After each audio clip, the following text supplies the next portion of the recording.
We have another quadrature formula. It is called adaptive quadrature.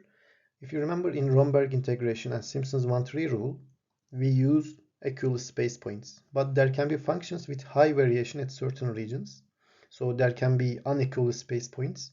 To solve this issue, the step size is adjusted so that the small intervals are used in regions of rapid variations, and larger intervals are used where the function changes gradually. So that makes sense because in sudden changes we need to make smaller step sizes. And the Simpson's 1-3 rule is used in a similar way of Richardson extrapolation, and then we can get the adaptive quadrature. I'm not going to go into the details of this adaptive quadrature mathematically.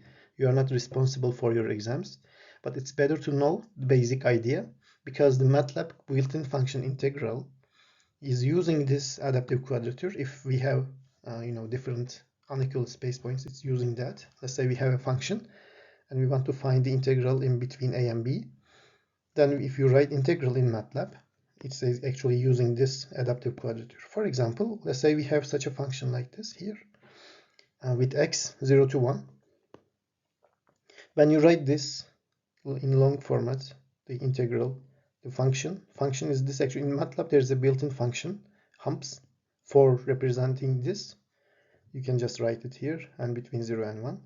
It gives us the integration as you can see here. Built-in humps function defines the fx function. It's just only specific for this function actually. You can try other functions as well, and it will be using the adaptive quadrature to be able to get the result.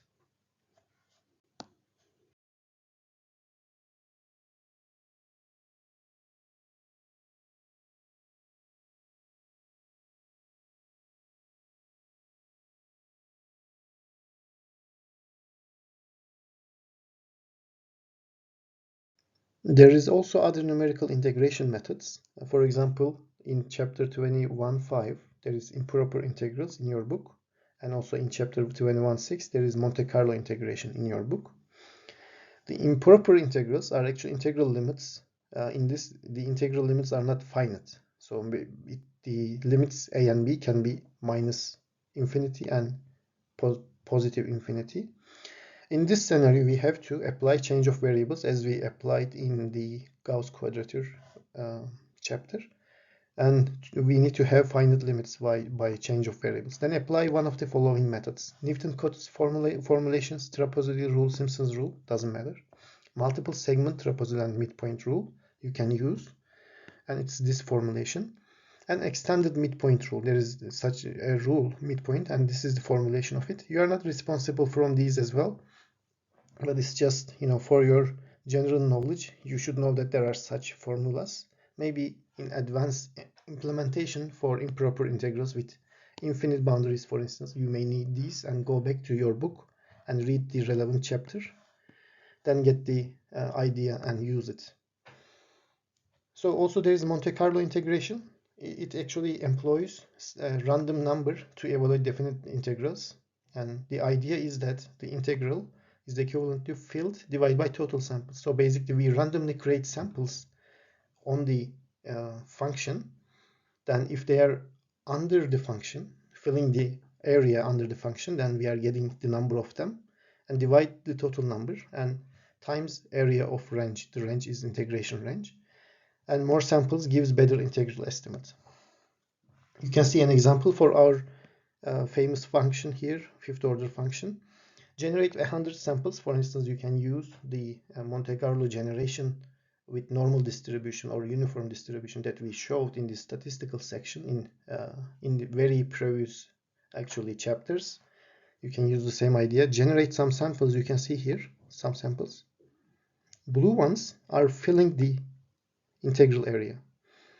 And so if you count the numbers of them, 51 among 100 are landing between the function and the abscissa. So here, 51 functions. That means 51 divided by 100 is 0.51, this formula here. And area of range, actually, 0 to 0.8 is 0.8. You can see here. And also times 4. 4 is 0 to 4. and you get the result from here. It's 1.6320. It's efficient, you can see, but you have to generate many samples. Maybe to get more exact result, you can generate 1,000, 10,000 samples. This is the exact value.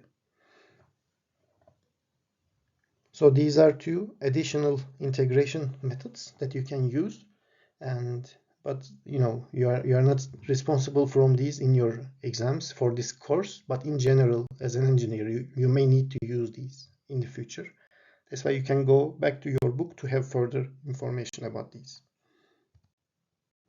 You can use the Monte Carlo algorithm in MATLAB, and I am giving you a code here to be able to solve an integral using Monte Carlo algorithm, because this is very simple and nice to use, and maybe in the future you may need this. We have our example again, this example you can see here, and here is the code to be able to generate points. Let's say we will generate 100,000 points. This is the function, and these are the limits. And this Monte Carlo Dart dummy is a function that generates points. Actually, let's call that function. This is the function that we write. In this we have the function, which is actually the function x, and in this function we are basically using fmin bound to generate some data, and then from that data we get the total area, and based on the total area we are actually counting the random generated points. The random generated points are these, and if you remember, we use this with the boundaries b and a to get x values, random points, and y is the y max times random point. And if y is smaller than function, then it's under the area. Of course, we are going to calculate the function as well. Function is this. It's under the area. And if it is greater than that, so if it is under the area, we are counting it, and the total number of samples is 100,000 actually, and the total area we calculated it by this b minus a and y max. Y max is actually the maximum point that we found from here, from fmin bound. You can simply copy and paste these into MATLAB and try how it works, and you can generate also a picture of it if you want to, like this, and finally you get the result here, count divided by n times total area as the integration result using Monte Carlo. The problem of Monte Carlo is that it converges very slowly.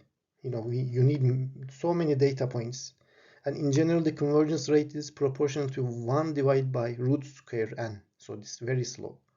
4 times more samples are needed to halve the error. So after some point the number of samples required is too much, and it creates a very high computational effort. That's not efficient, but it's nice to have such a method, random method, to be able to get any integration and estimate it. We've finished chapter 22, and you can read chapter 22 in your book to get more idea about the integration of equations, in which we showed Richardson extrapolation, Romberg integration, which is an extension of Richardson extrapolation, and also Gauss quadrature and Gauss legendary formula actually, and additional integration formulas or numerical methods like the adaptive quadrature and integrals for improper integrals, numerical methods for improper integrals, and also the Monte Carlo method for integration estimation. You can go ahead and back